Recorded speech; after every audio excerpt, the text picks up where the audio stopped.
পাকিস্তানের বিপক্ষে প্রথম টেস্টে 104 রানে জয় পেয়েছে বাংলাদেশ।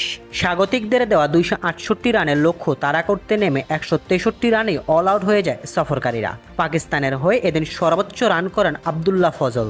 বল হাতে স্বাগতিকদের হয়ে সবচেয়ে বেশি উইকেট নিয়েছেন নাহিদ রানা। এর আগে ম্যাচের পঞ্চম দিনে 179 রানের লিড নিয়ে খেলা শুরু করে বাংলাদেশ। চতুর্থ দিনের অপরাজিত দুই ব্যাটার মুশফিকুর রহিম ও শান্ত নামেন ব্যাটিংয়ে। তবে ব্যাটিংয়ে নামলেও উইকেটে থিতু হওয়ার আগেই প্যাভিলিয়নে ফিরতে হয় মিস্টার ডিপেন্ডেবলকে। এরপর লিটনকে সাথে নিয়ে দলের হাল ধরেন অধিনায়ক শান্ত।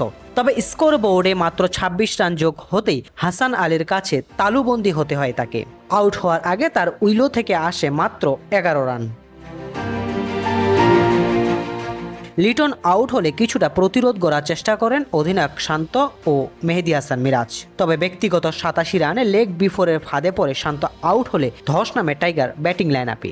স্কোর বোর্ডে আর মাত্র 24 রান যোগ হতেই 3 উইকেট হারায় লাল সবুজরা। ফলে 9 উইকেটে 240 রানের ইনিংস ঘোষণা করে স্বাগতিকরা। 268 রানের টার্গেটে ব্যাট করতে নেমে শুরুতে হোঁচট খায় সফরকারীরা। মাত্র 68 রানে 3 উইকেট হারিয়ে চাপে পড়ে তারা। তবে দলের সেই চাপ সামাল দেন সালমান আলী আগা ও আবদুল্লাহ ফজল। প্রথম ইনিংসে হাফ সেঞ্চুরি করা ফজল এদিন তুলে নেন তার ক্যারিয়ারের দ্বিতীয় অর্ধশতক। এরপর আর কোনো উইকেট না হারালে 3 উইকেটে 216 রানে চা বিরতিতে যায় সরফরাজ আহমেদের শিষ্যরা।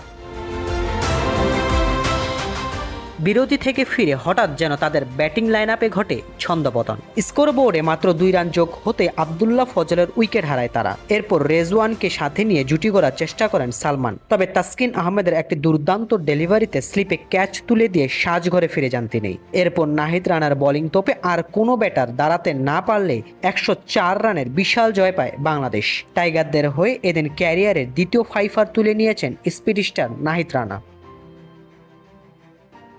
Saidul Islam Sujan, C sports.